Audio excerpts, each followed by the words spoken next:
네, 안녕하세요, 여러분. 정경우입니다. 요즘 FMC 그리고 APEC 얘기 굉장히 많이 나오고 있지만 시장은 굉장히 재미가 없습니다.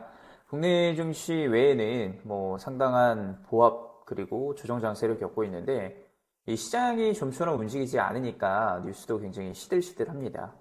실제로 이제 최근 뉴스 중에 가장 핫했던 게 이제 엔비디아 치맥 회동 그리고 팔란티어의 급등 같은 소식들 그런 두 가지 부분들이 가장 눈에 띄는데 그 영향력을 직접 두 눈으로 보시려면 엔비디아 젠슨 황 CEO와 팔란티어의 알렉스 카프 CEO가 함께 출연한 CNBC 인터뷰를 한번 보실 필요가 있습니다. 확실히 연준 이야기보다 훨씬 더 임팩트가 있었다라고 생각을 하는데요. 사람들이 이제는 경제 기사 대신에 기술 혁신 소식에 더 귀를 기울이는 시대가 온 것 같습니다. 왜냐하면 지금 시장의 중심은 돈이 아니라 AI가 만들어낼 미래 산업이니까요. 미국은 지금 중국과 기술 전쟁뿐만 아니라 전통 산업 기지까지 동시에 지키기 위해서 재산 업화에 올인을 하고 있습니다. 실제로 팔란티어 CTO는 만약 미국이 전쟁에 휘말리면은 준비된 무기는 몇 주 안에 다 떨어진다라고 경고를 계속하고 있습니다. 이걸 다시 채우려면 수년이 걸린다라고 하는데 이 말은 미국이 군사적 긴장을 대비하기 위해 지금 당장 산업 생산 기반을 재건해야 된다는 뜻이죠. 재산 업화라는 말이 선택이 아니라 생존의 문제가 된 셈이죠. 현재는 미국이 지속적으로 Great Again 아메리카를 외치고 있는 부분들도 이 하나오션부터 우리나라의 생산 인프라, 조선업으로부터 다시 생산력을 끌어들이기 위한 부분들이 있는 거고요. 미국 같은 경우에는 인건비도 굉장히 비싸고 공장 짓는 데만 해도 몇 년씩 걸리는 미국에서 답은 하나밖에 없습니다. 바로 AI가 사람 대신 움직여야 합니다. 팔란티어의 온톨로지 플랫폼처럼 AI가 상황을 분석하고 인간 개입 없이 자동으로 조치를 실행할 수 있도록 만드는 것이죠. 팔란티어의 CEO 알렉스 카프도 얼마 전 CNBC에서 우리는 2배 그리고 훨씬 더 빠르게 움직여야 한다라고 계속해서 강조를 했습니다.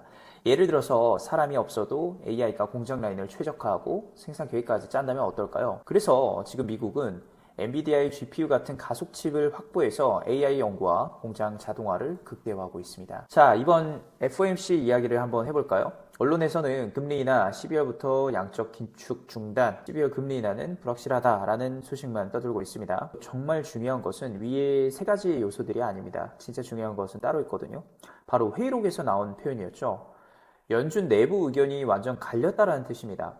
어떤 위원은 지금 중국 경제전쟁 중에서 0.5포인트를 빠르게 내리면서 경제 유동성을 풀어야 된다라고 주장을 했고 반대편에서는 인플레이션이 굉장히 무서운데 금리 인하는 시기상조라는 말을 하면서 팽팽히 의견을 맞섰습니다.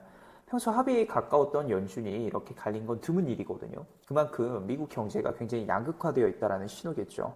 실제로 AI 산업 초호황인 반면에 다른 산업들은 거의 침체 수준이죠. 우리나라도 마찬가지이고요. 여기에 정부 셧다운까지 겹치면서 공식 통계조차 제대로 나오고 있지 않는 상황입니다. 파월 의장도 AI와 데이터 센터 투자는 지금 금리 변화에 크게 반응하고 있지 않다라고 말했죠. 쉽게 말해서 AI에 투자하는 기업들은 잉여 자금이 굉장히 많아서 하는 게 아니라 살아남기 위해서 하는 겁니다. 중요한 건 지금 금리가 아니라 속도입니다.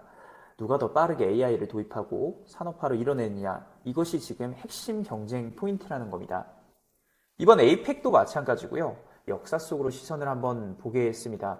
보통 사람들은 연준이 금리를 올리면 주식은 떨어진다라고 생각을 합니다. 2000년도 닷컴 버블 당시를 생각해보면 연준이 금리를 올리는 동안에도 나스닥은 천장을 뚫어버렸습니다. 즉, 페드가 금리를 올려도 시장이 여전히 오른다면 그게 진짜 버블이라는 것이죠. 좀 더 과장하게 말씀드리면 연준은 브레이크를 밟고 있지만 기술주들은 부스터를 받는다는 기분이 들 겁니다. 지금 시장 흐름도 굉장히 비슷합니다. AI, 반도체, 국방, 인프라 등 산업들이 살아나면서 주가를 밀어 올리고 있는데 연준은 이미 그 속도를 따라잡지 못하고 있습니다. 마지막으로 연준 파월 의장의 발언을 다시 한번 살펴보겠습니다. 파월은 결국에 경기가 커지면 중앙은행의 대차 대조표도 결국 커져야 된다라고 말하고 있습니다. 쉽게 말하면 경제의 규모가 커지면 커질수록 결국 돈을 더 풀 수밖에 없다는 뜻이겠죠. 지금 당장은 양적 긴축을 멈춘다라고 했지만 상황이 나빠지면 다시 양적 완화, QE를 돌아갈 수밖에 없습니다. 월가에서는 다음 연준 의장이 새로운 카드로 꺼낼지도 모른다고 보고도 있는데요. 결국 돈은 다시 풀릴 수밖에 없습니다. 미국 입장에서는 선택지가 많지 않은 거예요. 정리해보면 이번 FOMC 금리 이야기가 메인이 아닙니다. AI는 멈출 줄 모르고 팔란티어는 이미 국방 AI의 필수 툴이 되었으며 엔비디아는 산업 전반에 가속 페달을 밟고 있습니다. 그렇다면 우리 비트코인은 어떻게 될까요? 이 모든 돈풀기의 최종 수혜자가 될 수 있다는 겁니다. 최근 비트코인 가격이 좀 지루하게 느껴지시죠? 하지만 지금은 잠시 숨고르게 하는 시간일 뿐입니다. 최근에는 현물 투자자 외에도 선물 투자자, 퍼페추얼 투자자들이 굉장히 많아졌기 때문에 조금 더 지루하고 하락장이 깊이 느껴지지만 사실 현물 가격으로 봤을 때 그렇게 크게 빠진 가격도 아니거든요. 미국이 머지않아 다시 돈을 풀면 진짜 근본 자산이 빚을 발할 것입니다.